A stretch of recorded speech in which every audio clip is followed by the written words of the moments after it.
So Power Book 3 Raising Kanan episode 4 is when we're going to start to see a war really brew between Raquel and Unique. Raquel made a play in the last episode to hit Unique back, but was it the right play? And what's Unique's move next? Because you can sure as shit bet that Unique won't sit on the fence and just let his corners be swooped up by Raquel and the Thomas organization.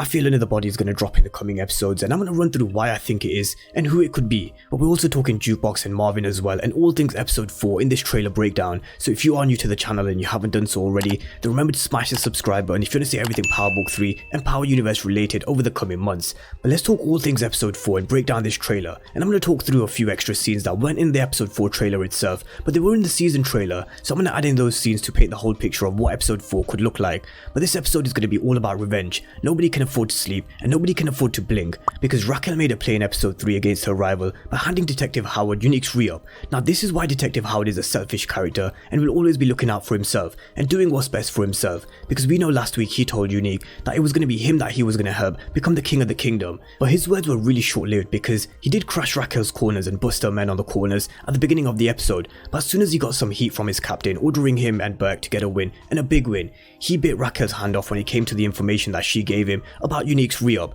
So Howard goes against his word against Unique and hits his re-up with Raquel's help, and now Unique is going to be one pissed off dude. He knows that this was all Raquel's doing, and in the trailer he says that Raqu's stink is all over this shit and they're going to hit back, but he's just got to figure out whether it's to the body or to the head, and Unique is going to hit back. There's no two ways about it. Unique is going to look for revenge in every single angle possible, and Raquel and the Thomas family will have to sleep with one eye open. Now Unique looks as if he's taken someone from Raquel's crew most likely, and he's going to send a message. Now this is a scene that was in the season trailer that was released about 2 weeks ago, and it was Unique shooting at someone in the same jacket that he was wearing in the episode 4 trailer. So my guess is that we could see Unique dropping his first on-screen body, whoever it is, and we're going to be introduced to Unique around how smart and dangerous he can be now, because Rax made her move and now Unique has to hit back. So is he someone who's volatile and aggressive? Is he someone that can outthink Raquel, or is Raquel 3 moves ahead of him? Episode 3 was a build up to a lot of action that's coming in episode 4, so I'm sure we'll start to see some of it unfold next week with Unique versus Raquel's crews. Now another scene that wasn't in the episode 4 trailer but we can all tell is coming is this, because Marvin's going to tell Kanan that he needs his help,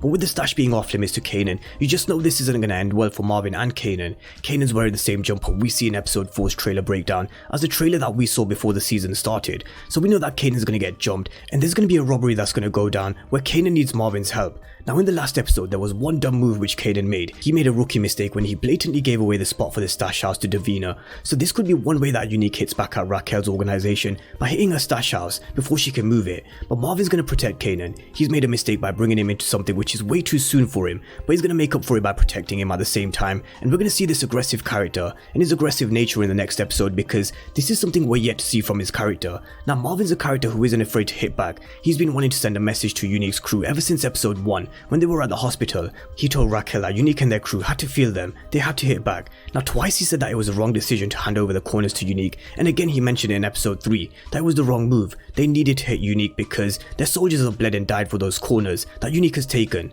So now we're going to see this aggression, this brute force from Marvin, where he has to protect Kanan and hit Unique. He's a character who's going to drop plenty of bodies by the time season 1 comes to a full conclusion, because we've still not seen what Marvin's capable of. But this could go one of two ways for Marvin. Either he fucks shit up even more for Raquel and their business, or he actually proves that he was right. They should have hit back at Unique from the get-go. So either Raquel will be proved right with her not trusting Marvin, or this may have Raquel lean on Marvin for more help, because Lulu's mind just may be occupied on other things, especially with Jessica in his ear about being the best at music and him possibly pursuing his real dream. So Marvin, is he gonna fuck shit up, or is he gonna prove Raquel wrong? Let me know in the comment section. Now we see a scene of Kanan looking a little distressed, and I don't know whether Kanan fully knows to what extent his family were involved in with the death of D-Wiz, but as I mentioned yesterday in my second video, the look that Kanan gave to his moms is a look of I know what you did.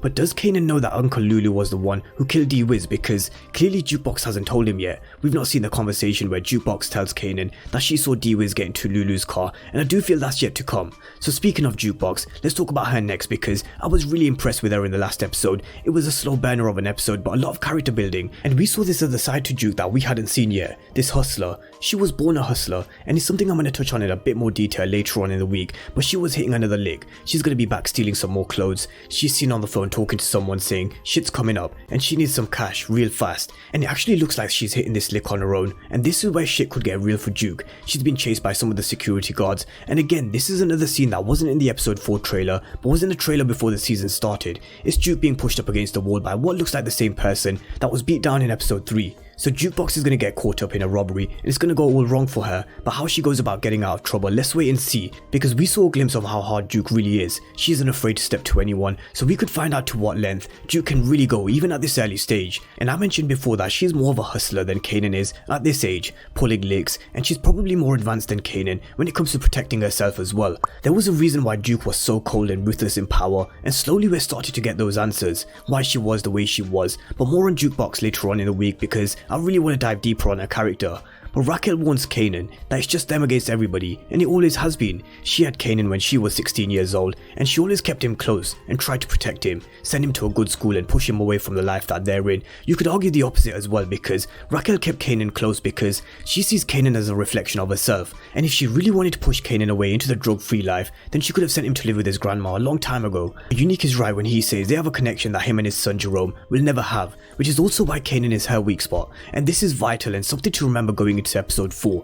Unique is an opportunist, and he's going to see Kanan and Davina together. He's going to realize that that was Buck's girl, and he's going to use all of this to his advantage. Sure, Rack seems to be all loved up with Symphony, but at the same time she's testing him as well, asking him all these questions about what he's studying. Tell me more. She wants to know more. She always wants to hear more because she's testing him at the same time. Then there's Lulu with Jessica and Marvin with Tony, but Kanan and Davina are all wrong, or should I say Kanan has it all wrong. Davina is Kanan's weak spot, and Kanan is Raquel's weak spot, and you can just sense that Unique is going to exploit both over the coming episodes. Kanan is a very naive character at the minute. He's so far away from the character that we saw in Power, but he'll get there in seasons to come, and when he does come, we would have seen this transformation, him going through a heartbreak, him being robbed, him being shot, losing more loved ones along the way, and him possibly killing a loved one as well. So there's still so much more to come despite the last episode being a bit of a filler episode and a character development episode. Next week is going to be so much more action packed. But that was the episode 4 trailer breakdown, so let me know what you guys think about episode 4, what's to come between Unique and Raquel, and this war that's brewing. Revenge is going to be on Unique's mind, and could he use Davina to get to Kanan, to get to Raquel? Marvin and Kanan are going to be working together again, as well as Jukebox's lick. And also let me know what you think about Lulu.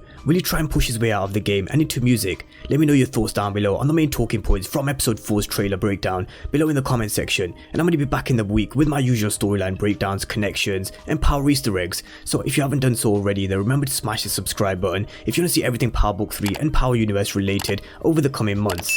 But as always, thank you guys for watching, and I'll see you next time.